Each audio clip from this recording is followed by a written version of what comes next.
será ou bem uma tendência democratizante, mas que vai implicar numa quebra muito grande do centralismo, vai ser uma certa pulverização, com um fortalecimento muito grande de poderes mais locais e regionais. Isso é um movimento possível, ou então,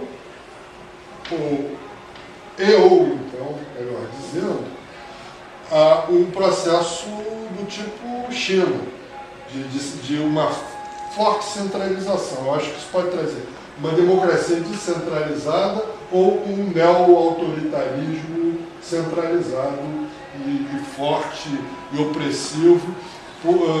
E as duas tendências, elas existem. Se a gente olhar nos últimos anos, a gente vê duas coisas. Uma tendência democratizante, mas bem menos democratizante que aquilo que aconteceu na América Latina há 2 décadas, e aquilo que aconteceu na Europa Oriental, que foram realmente processos democratizantes profundos e interessantes. Ainda existe isso, diria a Tunísia, talvez, exemplo, dentro da Primavera Árabe, o único exemplo mais ouvido disso, que o resto, por enquanto, está caótico demais, para a gente poder julgar. Mas, por outro lado, você tem um fortalecimento do autoritarismo e da centralização também. Né? Acho que a China vai bem obrigada, e a tendência dela não é a uma abertura na direção de uma democracia ocidental, é uma outra coisa. A Rússia está no retrocesso em direção ao neoliberalismo muito acentuado, e assim sucessivamente. Você está tendo uma série de fenômenos neoautoritários. Então, eu, por exemplo, não sei o que vai acontecer na Europa com esse grau de incapacidade de superar a crise. Mas eu prevejo que no próximo ciclo eleitoral vai haver uma série de vitórias da extrema-direita, ou então de uma esquerda, uma coisa misturada, esquerda e direita, vermelha e marrom, também pode acontecer, mas eu vejo que tem um potencial aí de autoritarismo no horizonte, se essa crise não for resolvida rapidamente. Não estou muito bem vendo como é que isso poderia acontecer, sobretudo na Eurásia, lá de lá, que é considerável. Então, é uma coisa, como você falou, que essa mutação tecnológica, ela, por um lado, está cheia de oportunidades de uma evolução no sentido que a gente deseja, e, por outro lado, está cheia de riscos no sentido que a gente não deseja. Até porque a capacidade de um grande poderio tecnológico, do tipo agora a NSA, esses grandes aparatos tecnológicos, eles têm uma capacidade de interferência nisso também. Eles não têm a capacidade de controlar a rede integralmente, porque isso ninguém mais tem.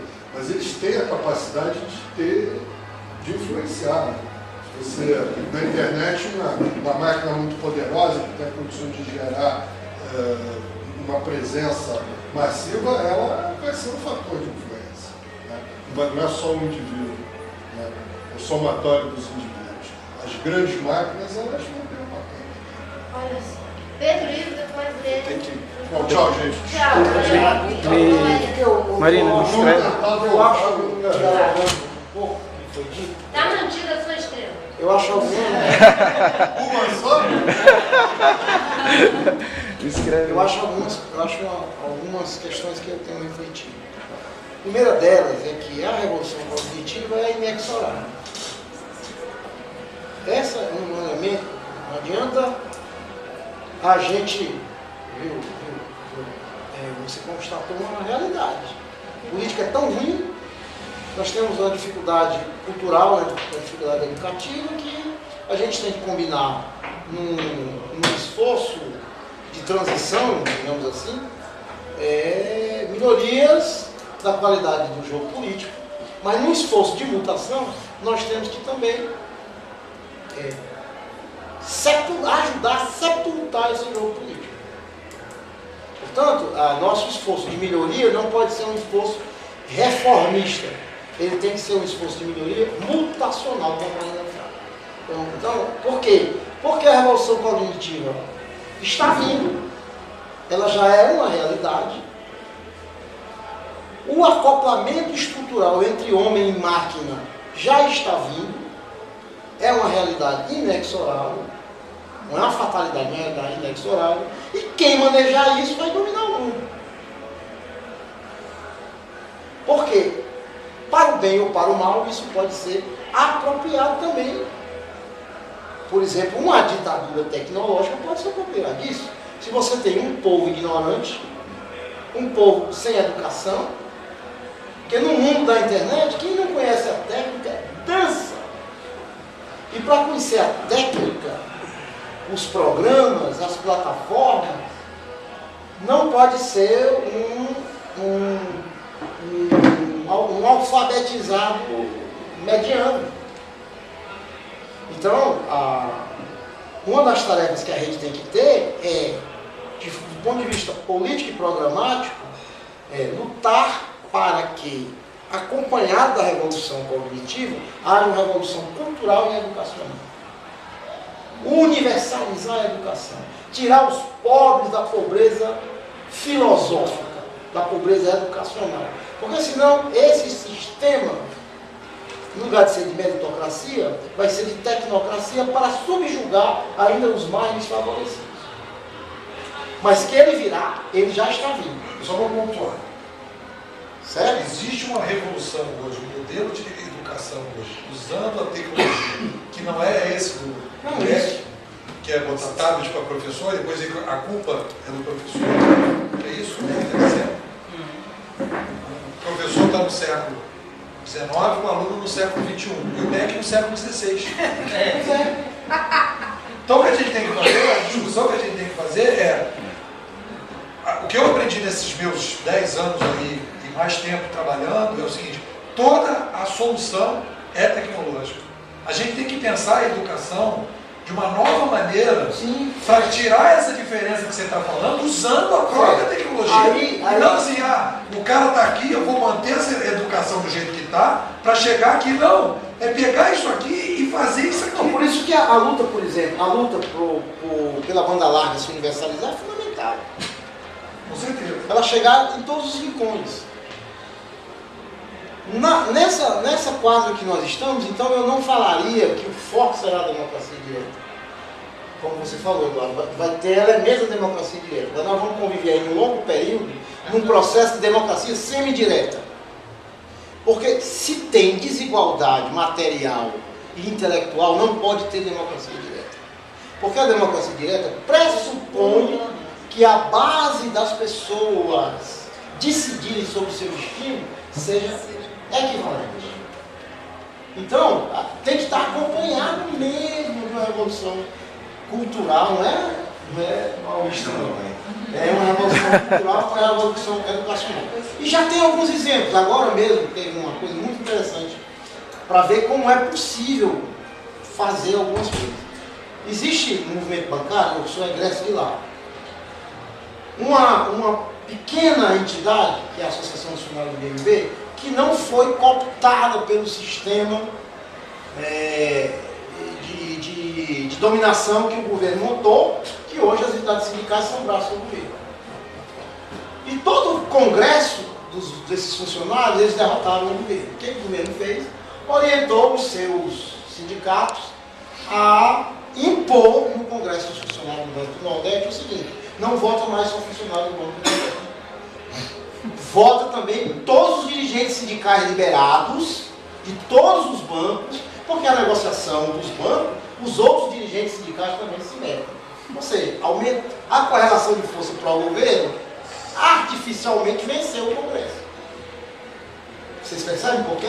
Porque inchou de burocrata de outros bancos, não tem nada a ver com a realidade desse segmento.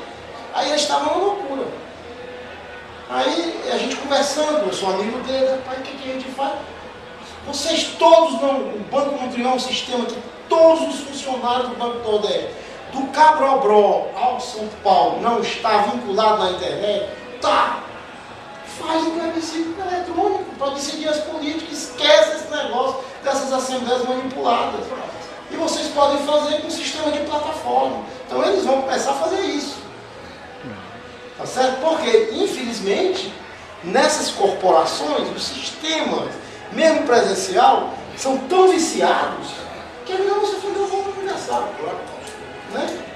Então, nós vamos começar a ter que vivenciar. Eu me preocupo muito isso, vou concluir, mas porque segunda etapa depois de legalizar a rede é como organizar a rede. Se fosse no modelo antigo, era muito fácil. A Comissão Nacional baixa uma norma, estrutura, esse serve, esse não serve, bota para fora. Agora, como é que é estruturar isso em ele? Porque também não pode esperar um dia que esse processo seja o ideal para a gente começar a fazer transformações. Então eu estou vendo que já há, como você falou, na Espanha, em outros lugares, mesmo nessas revoluções, que a plataforma, eu não sou a favor, por mim eu queimaria a etapa da Revolução Francesa também, porque eu penso na sociedade dos indivíduos livres mesmo, né? Eu não abdiquei disso, né? Então eu já quero queimar a Revolução Francesa, então eu quero passar rapidamente. Lá no Irã, mesmo que nas manifestações no Irã, mesmo que lá seja com uma democracia incipiente, eles usaram a tecnologia, porque eles usavam os celulares para desviar as manifestações da polícia. Eles ficavam. Então, mesmo aí, já tem traços latentes de que, mesmo na primavera, a pauta política pode, numa condição melhor de democracia, ela pode extrapolar para um sistema, digamos assim, que não seja uma etapa da democracia mais aberta, tipo ocidental, mesmo no limite da democracia ocidental. O exercício que você fez de analisar o futuro é interessante, é importante que a gente faça. Só que a gente tem que agir como a gente faz em projetos. Em projetos, por mais que a gente vislumbre o final, a gente tem que programar sempre o próximo passo. Por mais que eu saiba os 10 passos, eu tenho que 10 passos para chegar ao meu final. Mas eu tenho que programar, o meu próximo passo. Então, um passo que a gente está vivendo agora é o passo de colheita de assinaturas. É um passo imprescindível. Sem ele, a gente não conseguiria botar a rede, tirar a rede do papel. Né? Isso é ponto pacífico. Mas essa etapa tem que findar o mais rápido possível, claro, e a gente vai tentar esticar isso um pouco, porque a gente precisa conseguir os apoios válidos. Então, parte desses apoios vão ser perdidos, mas a gente tem que continuar nessa busca, talvez até julho, talvez agosto, sei lá, ainda recolhendo assinaturas para poder... Exatamente. Ainda recolhendo assinaturas para tentar suprir esse, mas o ponto é, uma hora isso aí vai acabar. E qual é o nosso próximo passo? Nosso próximo passo é fazer um programa. Nós precisamos definir bem o programa, o estatuto, nós precisamos definir, e não só definir, como ele falou. Na moda antiga é muito fácil. Você estabelece, está aqui, ó. Todo mundo que é ou aceita ou está fora. Era assim. E já tem inclusive um grupo um grupo de pessoas já vinculadas à rede, que se deu o nome de redemocráticos.org.br, estão construindo essa plataforma para fazermos isso, para pensarmos de alguma forma esse programa, esse próximo passo, que seria não utopicamente a democracia direta, mas a gente tem que começar a andar nesse sentido. E para começar a andar nesse sentido, a gente precisa estabelecer que esse próximo passo, que seria a definição do estatuto, do programa, de como vai funcionar a rede, isso aí já fosse feito, não através de uma comissão que vai determinar para os outros, mas que já fosse feito via plataforma, nos moldes do que é feito na Espanha, nos moldes do que é feito na Noruega, em outros lugares que tem por aí, em que as pessoas vão fazer isso. A tecnologia já permite isso, então a gente já está tentando trabalhar nesse sentido. Agora a rede tem que saber isso, e a rede somos todos nós, cada um de nós. Então a gente tem que estar aberto a essa possibilidade, porque o momento é exatamente esse. Esse é o primeiro, você sugeriu o piloto numa cidade. O piloto deveria ser o nosso estatuto, o nosso programa, o nosso conteúdo programático, o nosso modo de ser, a nossa forma de existir. Né? Então essa é a proposta que eu acho que a gente tem que assumir ela de imediato. Que é o passo seguinte à colheita de assinaturas, que está prestes a se encerrar. Seja vitoriosamente ou não, mas está prestes a se encerrar. E encerrado esse passo, o passo seguinte é a gente estabelecer o programa, nosso modo de existir. Seja para 2014, se a gente conseguir, eu acredito e espero que a gente consiga, seja para 2016, porque a gente não vai conseguir para 2014. Mas o próximo passo é esse, é a análise do programa. Então a gente tem que ir pontuando os próximos passos de maneira cautelosa, como a gente faz com o projeto. O projeto a gente não pensa os 20 passos. A gente pensa basicamente, bem pensado, o primeiro passo seguinte, claro que visando os 20 passos posteriores, mas o primeiro passo seguinte é o que tem que ser bem construído. E eu acho que o nosso próximo passo que tem que ser bem construído é esse programa, esse estatuto, sabe? Esse modo de existir como rede. Você depois do que... Posso falar? Boa noite a todos, meu nome é João Breyer, peço desculpa pelo meu atraso, ter chegado na metade, mas deu para entender bastante a essência do que você disse. Eu venho de uma linha da religiosidade e sempre trabalhei com movimentos messiânicos e revolucionários. E eu acredito muito num despertar de consciência que está acontecendo, assim, que nem pipoca. Né? Muita gente despertando e muitas pessoas se tornando até avatares. Né? Pessoas chegando ao nível espiritual de desenvolvimento de consciência cósmico mesmo, assim, de ter essa coisa de ser um humano mesmo, uma pessoa de divindade, né? Essa conexão com Deus, né? E a conexão com o próximo, né? De que todos somos um. Então essa energia está acontecendo no planeta. Então acho que é um momento de transição, de mudança, e que a rede ela vem assim com esse espírito, né? A minha percepção é essa, que esse momento onde você tem aí uma transformação no planeta que é necessária, tem um despertar de pessoas do bem. E isso tem que ser um exemplo, tem que ser um modelo. Eu acho que existe muita maldade aí. Eu fico muito pé da vida quando eu vejo alguém jogando lixo no chão, ou pela janela do ônibus, ou ligando o som alto dentro do ônibus. Ou seja, coisas básicas de educação aqui no Brasil, a gente tem assim, um problema muito grande.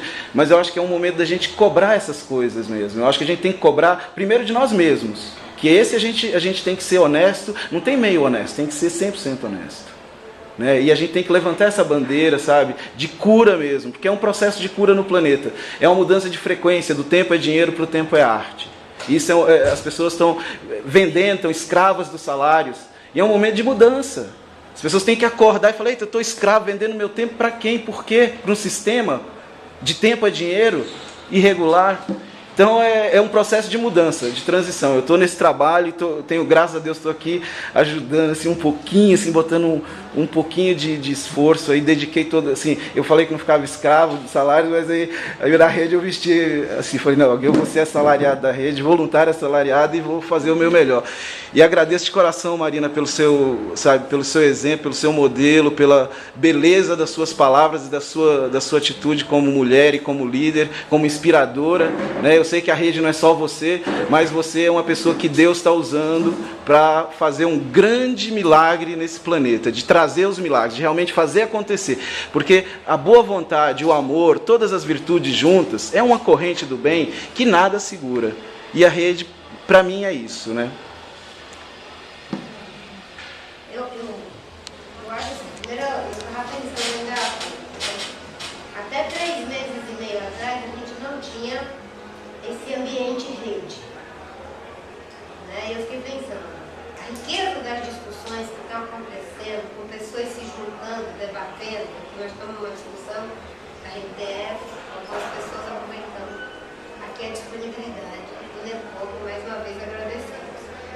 Né? Mas, na Semana do Meio Ambiente, a gente fez um debate muito bom sobre mudanças climáticas. Ali estava o Antônio Nobre, um monte de gente interessante, o Cássio. E assim, está acontecendo uma série de debates. Eu fiquei pensando. Isso acontecia, mas não numa perspectiva política, organizada, de tentar integrar isso. Então, eu percebo como uma coisa boa a possibilidade de estarmos fazendo essa discussão em lugares que ninguém está fazendo. Eu consigo imaginar o PSDB discutindo como é que a gente faz o modelo das formigas, nem o PT, nem o ninguém, certo? Tem algo bom, novo acontecendo, que é esse despertar para a gente contribuir efetivamente com o processo. Por outro lado, essa diversidade, e é isso que nos completa, por isso somos todos faltosos, temos essa falta, é de poder ter uma pessoa que pensa, como você diz, eu tenho que pensar as macro tendências, né? Eu quero contribuir com isso. Mas, obviamente, que como a gente está impregnado do presente, então a gente já quer, presentificar essas coisas. Mas a beleza da contribuição é isso. Como é que a gente, nesse mundo, que como como diz o Bauman, está se liquefazendo e está tendo mesmo uma desconstrução, uma dessolidificação, não sei se existe essa palavra, das coisas que eram tão sólidas e tão seguras. Né? Tu estava falando aí da história da metáfora das formigas, e eu não sei se alguém aqui já leu esse livro do Bauman que pergunta se é possível ter ética no mundo de consumo, numa sociedade contaminada pelo consumo. O livro é muito bom, né?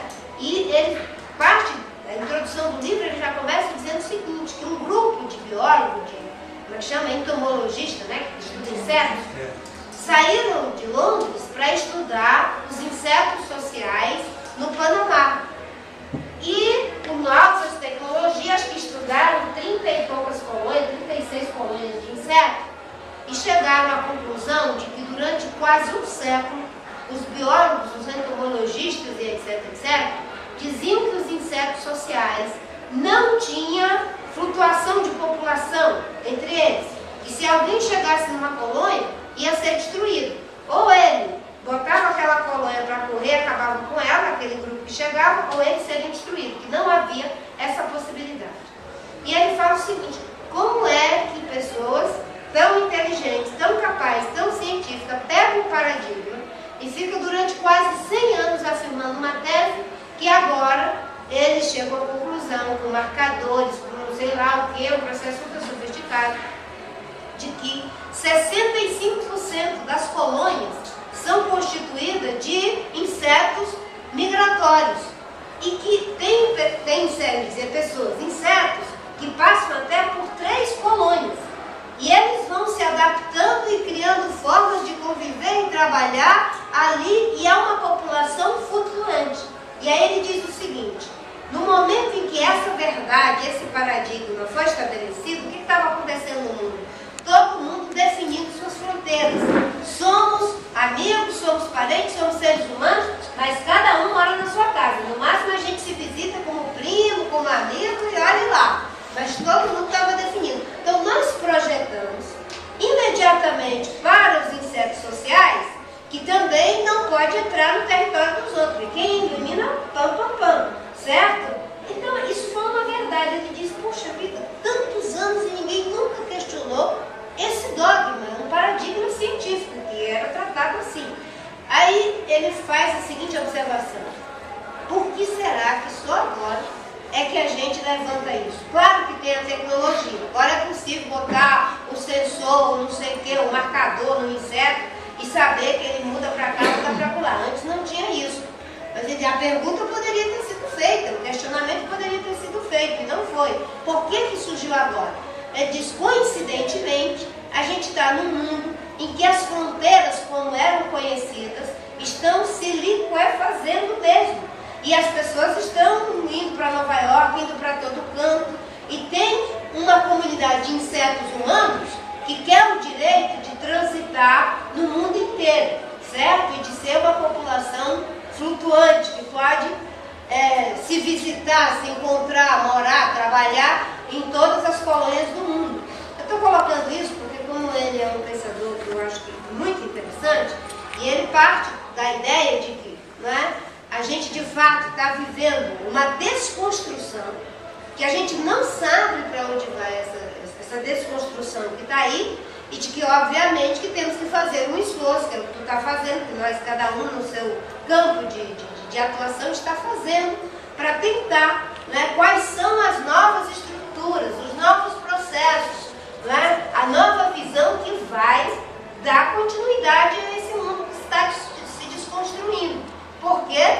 Porque tivemos, digamos assim, uma percepção tão potente que nos trouxe de 1 bilhão para 7 bilhões de pessoas. E essas instituições estão aí. Mas a gente vê, o negócio já começa a balançar. E eu tenho uma impressão de que há um desconforto, um estado de latência, que é a sensação de impotência. E a gente não consegue viver com a impotência extremada.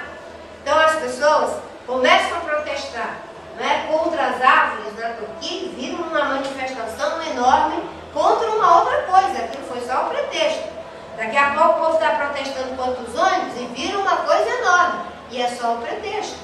E a mim foi muito impressionante ver uma mulher, dona de casa, fortinha, com a bolsa dela do lado, né, encarando o repórter assim, tem que protestar mesmo, não pode aumentar essa passagem, está uma porcaria esse transporte.